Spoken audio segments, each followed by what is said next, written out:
What's up, my Central Unit? It's the Central Man here. So, this is my review of WWF Raw, or Raw is War, for the 24th of March 1997. This is the first Raw after WrestleMania 13. I'm planning to review some Raws from 1997. 1997 Monday Night Raws is the best year for Raw. It's funny that in our current timeline, Raw is a bad show to watch. 3 hours. It's a chore to watch. Going back to 1997, I know it's before my time, but 1997's WWF product was like the best year. It's the transformational period for the World Wrestling Federation. Right now, it's the World Wrestling Entertainment. Because you had the New Gen era, will become the Attitude era. You got like stars in the company at that time with Brad, Shawn, Austin, The Undertaker, basically carried the load of this product because they're still getting their ass kicked by WCW in the ratings war, but you could tell 1997's WWF, you could tell they're getting their act together, they're starting to get edgy, and they went on to defeat Monday Nitro in the ratings war in 98 and 1999. It's part of my arc, WWF 1997, 25 years later. I just want to review some pay-per-views and Raws in that time, Like I said, it's before my time, but it's really the best year of the New Gen era. Anyway, so let's get back to reviewing Monday Night Raw for the 24th of March 1997, the post-WrestleMania 13 Raw. This Raw was in Rockford, Illinois. I'm guessing it's outside of Chicago. The commentators for the show are Vince McMahon, Jim Ross, and Jerry the King Lawler. I think Vince announced that Mankind is the number one contender for the WWF Championship. I think it's for no reason, because Undertaker just won the title at WrestleMania 13 the previous night, so I don't know what the hell. It's just whatever. Anyway, so the first match to kick off the post-Mania 13 of Raw, and this is for the WWF Tag Team Championships. We got Owen Hart and the European Champion, the British Bulldog, Davey Boy Smith, defending the belts against the Headbangers. That is Marsh and Thrasher. Because the Headbangers won a fatal 4-way elimination tag team match to face the tag team champions on this show at Mania 13 the previous night. Bulldog and Owen retained the tag team titles via the double count by, they're in a match between Vader and Mankind. Anyway, the match was okay. It's more between Bulldog and Owen. Bulldog accidentally knocked Owen off the ring apron. Owen and Bulldog argued. Owen left the ring. He came back. I think in the end, in the end, Bulldog hit, I think it was Marshall Thrasher with the running power slam, trying to put Owen on top of one of the members of the Headbangers. Owen basically got pissed off, pushing Bulldog, and then I think one of them pushed the referee, and then the match ended disqualification, and Bulldog and Owen fight, and then you got the suits and ties. I think one of them is the future Stooges of Vince McMahon. That's Gerald Briscoe, and Owen. Before I get that, I need a drink. My throat's a bit dry. Yeah. Owen grabbed the mic, called Bulldog a piece of crap. You're the reason you're the champion that you are, because I'm the... Yeah, Owen says, you're the reason you're the European champion, because I can beat you anytime, anywhere. He basically challenged Bulldog to face him for the European title, and I think Owen says, I'm the captain of this, he's tired of carrying this team, I'm the captain of this team, and Bulldog grabbed the mic, says, he said, I won this fair and square in Berlin, because, like I said, Bulldog is the first European champion, defeat Owen in the finals of the tournament. I think because Raw did an episode in Germany. I think at the time they're trying to capitalize on the European tour. I think they did it before WrestleMania because in our current timeline before the whole pandemic hits, the only tour around Europe, after WrestleMania. So anyway, but yeah, basically Bulldog is set, and also I think Owen says he says Brett's you can say catchphrase, the best it is, the best it was, the best ever it will be, to end it. So I like, it was just like the tag team title match was nothing special. It's more between Owen and Bulldog. It's a damn shame they never had like a feud for the European title. If they didn't like form the Hart Foundation, I think they'll be good. I think the fans really get behind Bulldog's side. Owen as the babyface it just never worked. He was just better off as a heel. So yeah, it was good. You had like just them bickering, arguing. Bulldog. Yeah, basically Owen said to Bulldog, "You're a piece of crap. You're the reason you are the champion that you are." And Bulldog just said like, "Yeah, I'll fight you." So this segment after the opening match was a bit strange to me. It's Mankind, who's the number one contender for the WWF title.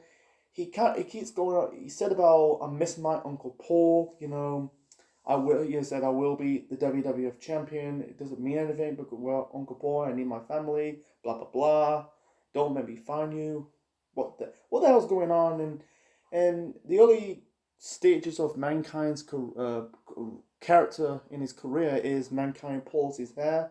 You can see Mick Foley's like some hair bits. It looks like he cut his hair a little bit, not too much. He looks like Mankind actually pulling his hair. That was his early stages of his gimmick. He stopped doing it when he get to 98.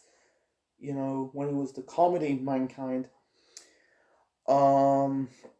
So yeah, the next match. The next match of this Raw, we got Hunter Hearst Helmsley. The future Triple H with China in his corner, taking on the future Brawl for All winner Bart Gunn. And also there was a lot of split view interviews. Split view interviews. They show you the match in one screen, and then another screen show you like a wrestler kind of promo backstage.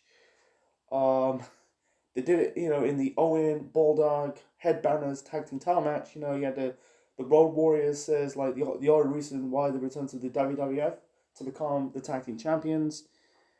Yeah, before the start of this match, you had Brett on the Titantron said, I want to open my, get things out of my chest, blah blah blah. He didn't say blah blah blah, but I'm trying to get to the point.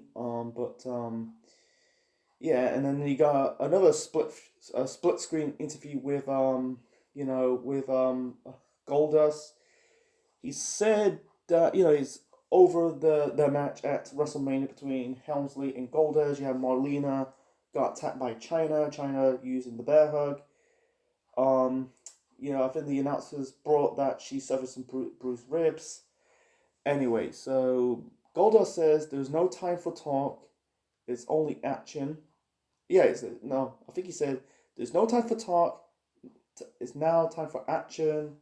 When I cuddle up Marlena, walking back to the dressing room. It's the longest walk I have of my life.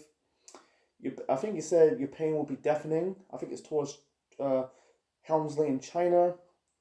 You'll never forget the words Marlena. Not like his typical Goldust catchphrase. You'll never forget the word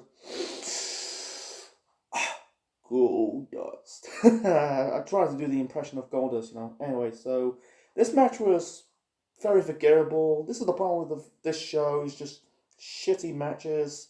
The roster was not great compared to, like I said, like the three wrestlers kind of carried the product of 1997 are Steve Austin, Bret Hart, Shawn Michaels. Yeah, Undertaker as well. So four carried the load of this product of that year, but the roster was just like guys with gimmicks and not truly getting over. Anyway, so the match between Helmsley and Bart Gunn was nothing special. It's all about, continue what happened between, it's more continuing the rivalry between Helmsley and Goldust. Goldust is interview from the split screen.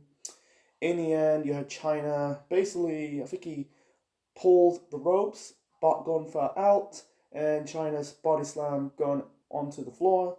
It was a ring mat at the time. It was a blue ring mat at the time.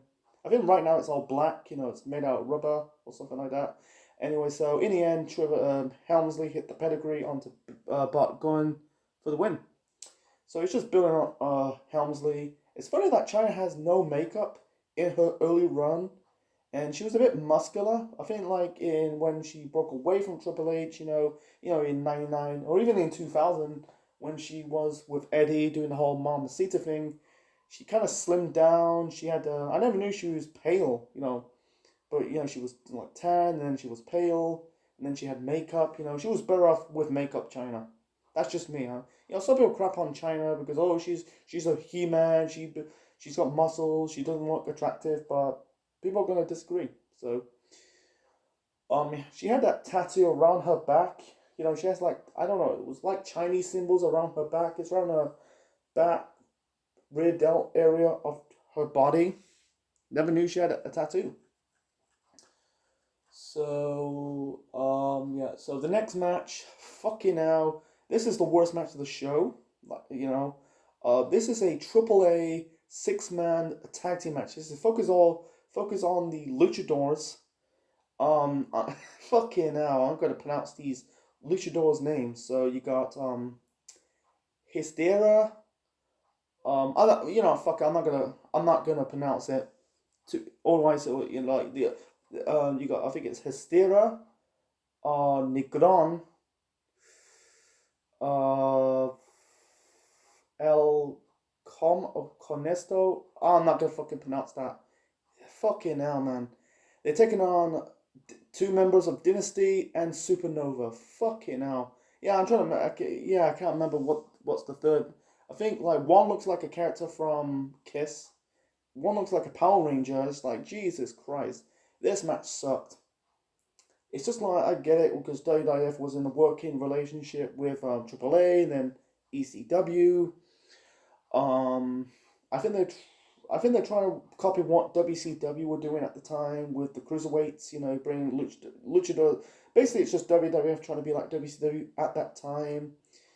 Trying to beat them at their own game, but it didn't work. I think it was it's El Mosco. I think I remember now. It's El Mosco, Hysteria, and I can't pronounce his first name. I'm gonna call him Negron.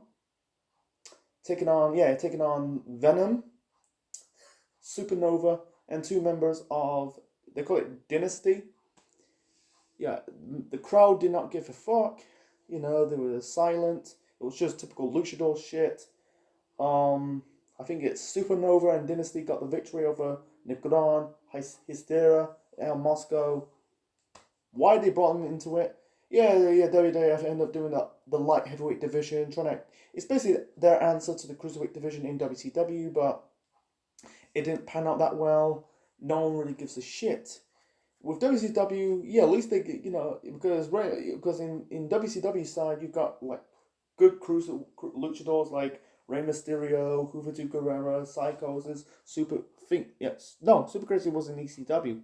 So yes, it's just Mysterio, Juventud Guerrera, Psychosis, and you can say technically La Parker, and then Eddie Guerrero as well. And you got in the WWF side, you got wrestlers that are not really familiar. They don't really give them the backstages, or the analysts, trivia, the backgrounds of these wrestlers. No one knows who the fuck they are, And the difference, like in WCW, you have Matt Tenay, who brings you the trivia and the analysis of the cruiserweights and the luchadors. In the WWF side, maybe Jim Ross would be in that position, but what the fuck? Anyway, so that's my spiel over. So moving on to technically this is this is the you had Vince interviewing both Rocky Maivia, that's the Rock, the future Rock, and his dad, the late soul man Rocky Johnson. Need a drink before I'm moving on to this interview. Try to keep it short and simple, folks. So the bringer of their match The Rock's first WrestleMania match against the Sultan. That'll be the future Rikishi. He said that was the greatest moment of it was the best moment of my life. I think Rocky Johnson. Yeah, they both got Rocky Maivia, Rocky Johnson, Jesus Christ. So basically, Rocky Johnson said about like I came, Vince, I had an opportunity. I come in to see my son, blah blah blah. They bring up the Rock's match with the Sultan, and Rocky say like a man has feelings about the son. I won't stand a free man trying to hurt you. I'm not gonna. He said like I will not injure you. I'm not gonna interfere in your match ever again. So, and they hug it out, and that was it.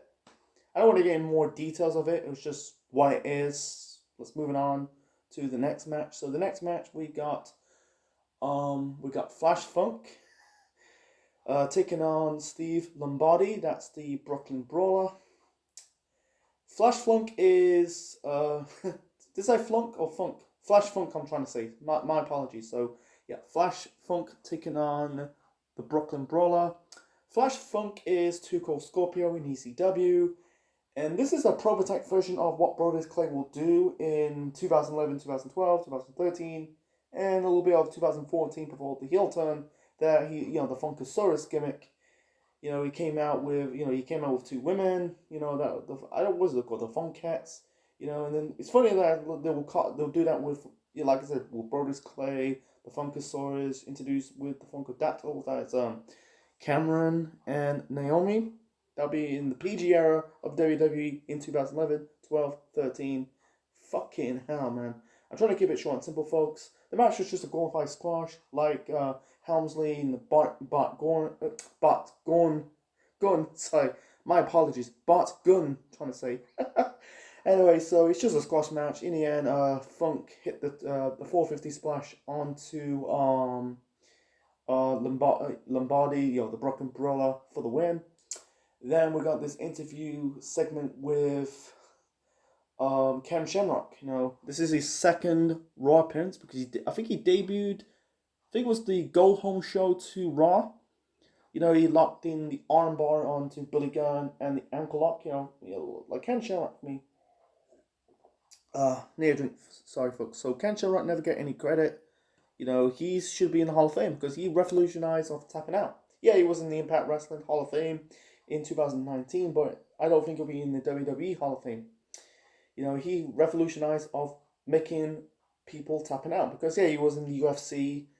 When you're tapping out, you're tapping out. And also I forgot to mention that the one dream match is a shame we're never going to see is Ken Shamrock versus Kurt Angle. They're both master of the ankle lock. It's funny that when by the time Kurt Angle debuted with the WWF in '99, Ken Shamrock was already gone a few months prior, and then when I think I said it in my review of WrestleMania 13. If not, I'm gonna say it on this review. So yeah, like I said, like I said, by the time Angle made his debut in 1999 at Survivor Series, Shamrock was already gone months prior. And then years later in TNA, by the time Angle debuted in 2006, Shamrock was already gone from the company. I think it was 2002, 2003 he left. And then when Shamrock made his return in 2019, Angle was gone from the company for 3 years. When TNA was on pop. It's a shame. I think they could do a lot of money. I think there'll be a good match in whether it's in WWE or TNA. Anyway, so it's all about the and also in the I think it was in the another split screen interview with Bret Hart. This was like not another split screen interview with Bret Hart. I say split screen. He's just like I think it was in the Luchador match. Bret says, "Can I have some more time? I want some time to." I think he's like, "Give me some time," blah blah blah. And Lawler says, "Why don't you just get out and blubber your mouth?" And Bret says, "Shut up, Lawler." Because Bret and Lawler were feuded in like '93 and '95. Anyway, so Vince, that brings up the submission match at Mania 13 between Bret Hart and Stone Cold Steve Austin. Shamrock says the reason why he stopped this match because Steve Austin passed out. He didn't suffer. He don't want to suffer from eternal embarrassment, something like that. Blah blah blah. And I forgot to mention that in my review of WrestleMania 13, I'm gonna say in this review that you had Ken Shamrock suplex Bret Hart away from Steve Austin after he's trying to attack Austin even more. He said like stopping Bret Hart attacking Austin to deal a deal of pain. And also Shamrock putting over Austin like he's the toughest man I ever saw.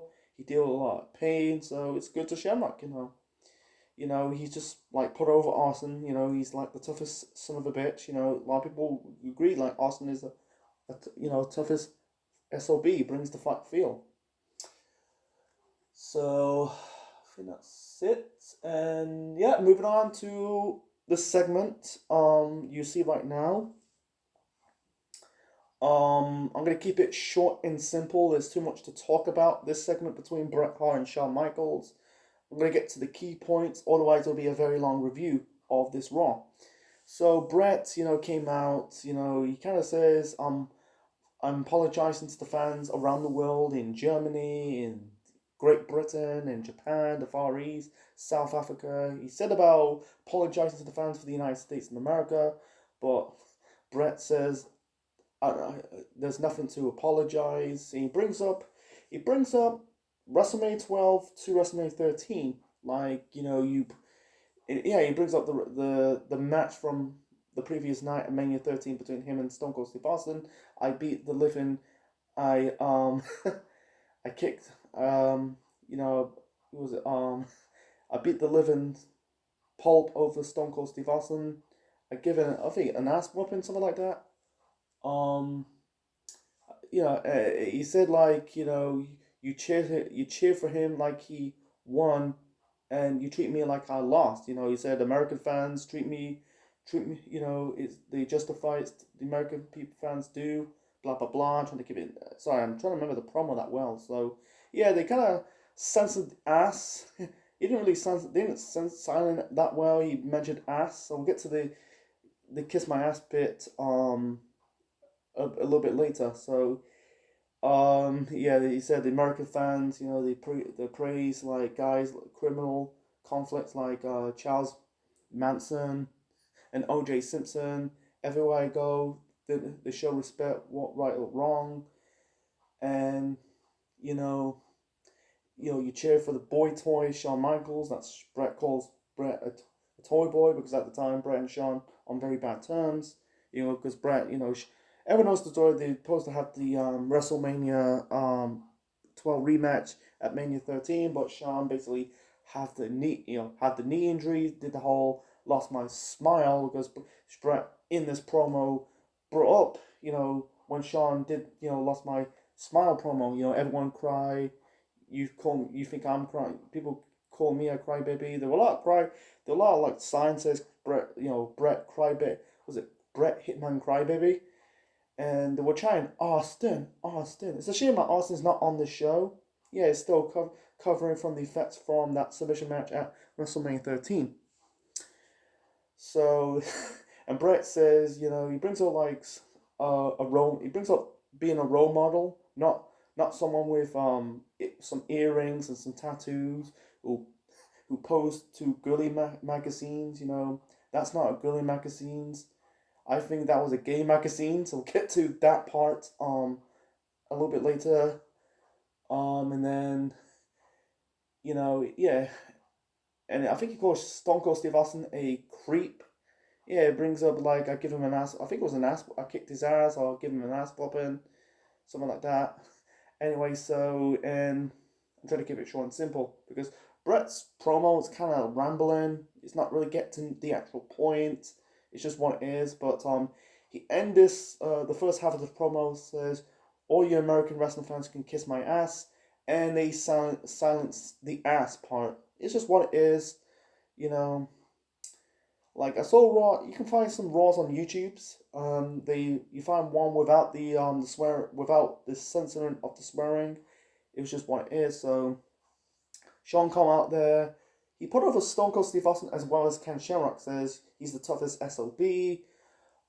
Everyone in America, we had the third admittment that he brings out like some guy.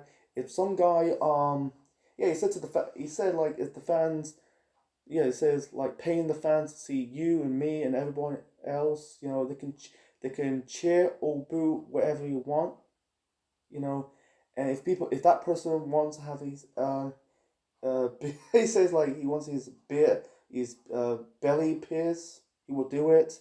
Trying to get to the actual points, the promo stuff. Sometimes I can't remember some bits.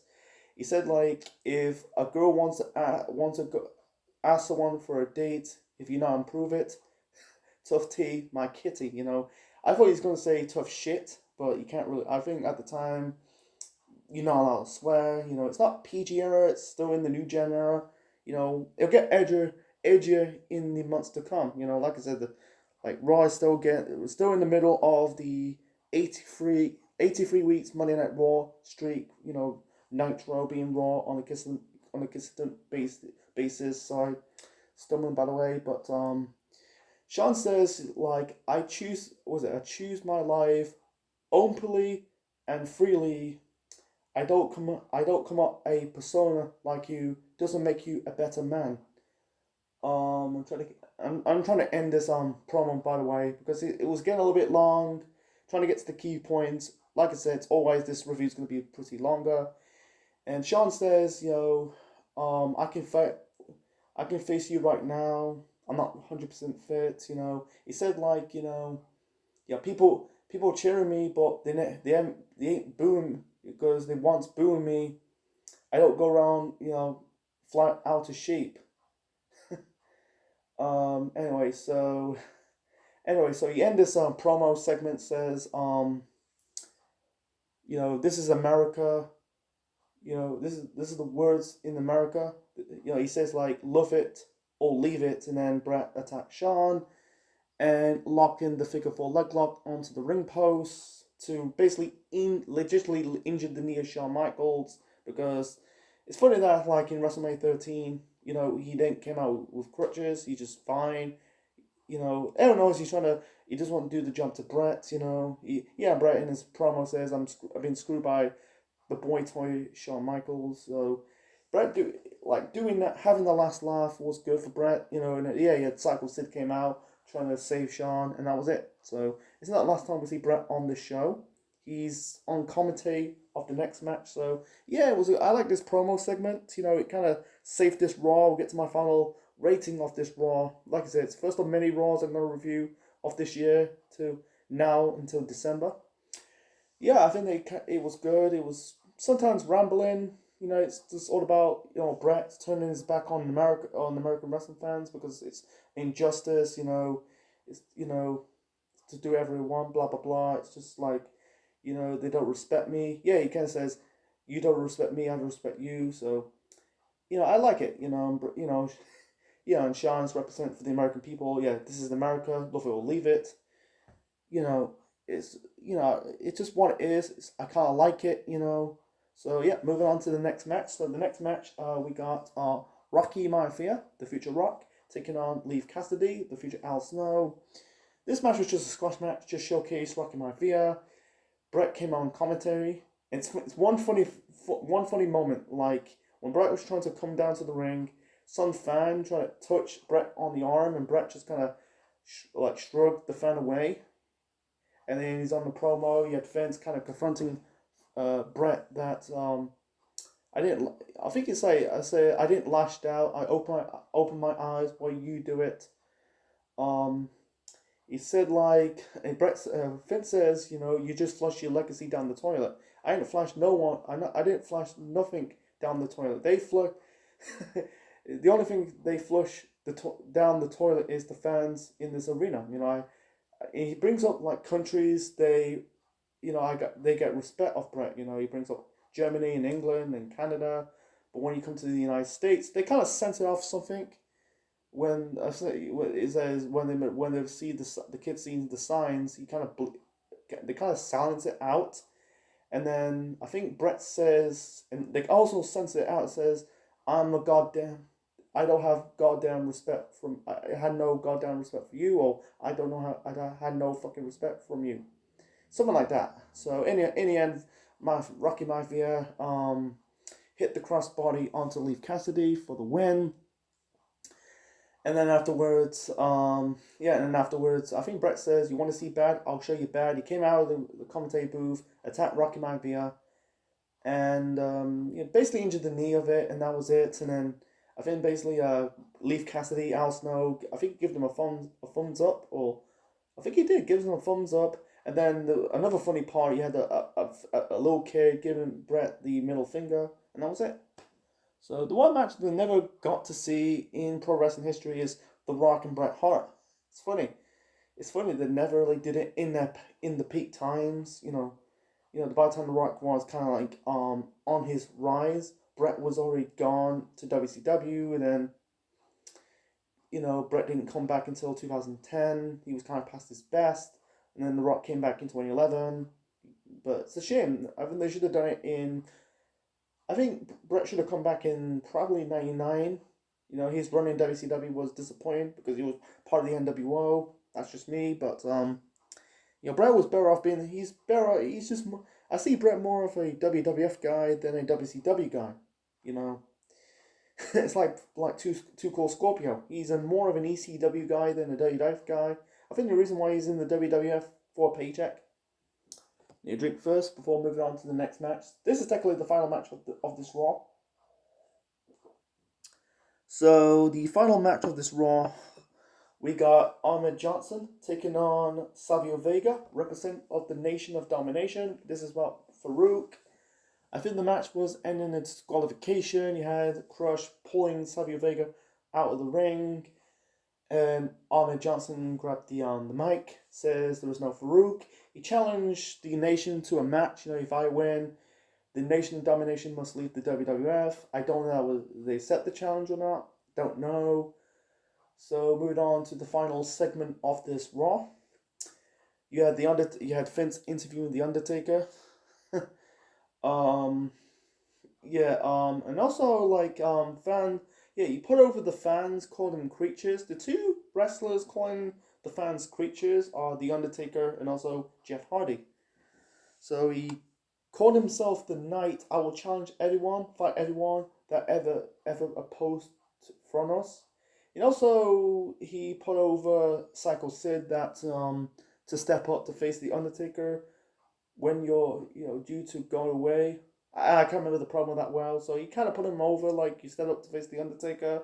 I wish he just came out and just say. I think they did that on a Raw, set their neutral respect. But I wish they did it on this Raw instead of it's funny that Sid only appeared on this Raw, stopping Bret Hart, damaging the knee of Shawn Michaels when he locked in that figure four leg lock on the ring post, and that was it. I wish I had Sid on this Raw, yeah, man, I set your respect, but it's good to see Undertaker respect Sid, you stood up to face The Undertaker. I think I'll give you your chance, something like that. Please, not another fucking title match, Don't get me wrong, it was an okay match, at WrestleMania 13 in the main event, but it wasn't a fantastic one. I don't want to see another rematch, so. Anyway, so you had Paul Bearer came along. It's funny, before this interview with Vince and The Undertaker, Paul Bearer just, I think he shouted towards Jim Ross and the announcers says, I can hear you, I don't want to talk to you. A person, you know what I want to talk to. But you didn't really name drop The Undertaker. Bearer came out, says, I know you want to beat me. I know you have to do. You got to do. Just hear me out for a moment as well. And you got not Paul Bearer. You had I think he said everything you do, I did it for you. I think I did it for you. Something like that, I think. And I can't remember sorry about that, folks. I can't remember the promo that well. It's just for me. I got a little bit of a learning difficulty. Sometimes I don't remember the promos that well. Or even reviewing a TV show or movie, I don't remember the dialogue, the lines that well. It's just like, Jesus Christ, I had it, but I don't have it, and also, I have it. It's like 50-50. So I think he said like, everything I done it for you. Yeah, I remember that this time. Then you got Paul Bearer. Keep saying Paul Bearer, folks. He had Mankind on the Titantron, says Uncle Paul, and then the show end to fade to black, and that was it. What the hell? What the hell? I think it's later on you had Paul Bearer or Mankind. I think it was Paul Bearer throwing the fireball into the face of the Undertaker. Yeah, they set up, In Your House 14. Is it In Your House 14? No, I think it's it's In Your House: The Revenge of the Taker. That was the next In Your House show in April. So this Monday Night Raw, the post WrestleMania 13 episode of Monday Night Raw, it was okay. Wasn't terrible. Wasn't great. There've been better post Mania Raws before or even after this, instead of the Raws you see right now. And also, I like their theme music. Raw is War. It's way better than, like I said, it's way better than watching today's Raws. It's watchable, unwatchable. It's a 3-hour show. I think the reason why they cut this the main event segment short, because at the time Raw was a 2-hour show, and also it was a tape show at the same time. But right now it's a fucking 3-hour show. It's too many matches, too many segments. I wish to just go back to do a 2-hour Raw or 2.5 hours Raw. And so yeah, I give it 4 out of 10. The only segment Save This Raw has to be the Brett Sean segment, and also Brett on commentary. The matches were not that good. They were just squash matches. It's just squash matches. That's just what it is. It's just what it is. Austin's not on the show. Sid was there. You can put him in a fucking squash match, but besides that, it's just like from top to bottom. And also I like the Bulldog. Yeah, I like the Bulldog Owen brawl. I put it also in the good. The segment saved the show. But besides that, the matches, the tag team title match was nothing special. It's just throwing up the rivalry between Bulldog and Owen. It was an okay match, but Helmsley, Bart Gunn was just a squash. They're just squash matches like Helmsley, Bart Gunn. Ahmed Johnson. Actually, Ahmed Johnson, Sylvia Vega was just nah. Still continued rivalry between Ahmed Johnson and the Farouk and the Nation. Flash Funk and Brooklyn Brawler, that was just a squash match. Same as Rocky Maivia and Leif Cassidy. But besides that, the whole Mankind stuff, where's Paul, I want the Uncle Paul stuff, that was a bit weird. I get it, psychological warfare, playing mind games, but that was just weird and strange, awkward. The Undertaker segment was just blah in the moment. It was just in the okay, but yeah, it's just an okay Raw, not a terrible Raw, but not a great Raw. So this Raw, I'd rather skip this if you got this on the network. The only thing you have to watch is the Bret Hart Shawn Michaels promo segment. That was it. Just yeah, that's it. Besides that, skip the rest of the show. So anyways, folks, hope you enjoyed my review of Monday Night Raw for the 24th of March, 1997, the post WrestleMania Monday Night Raw, from 1997, the post WrestleMania 13 episode of Monday Night Raw. Forget the stirring, folks.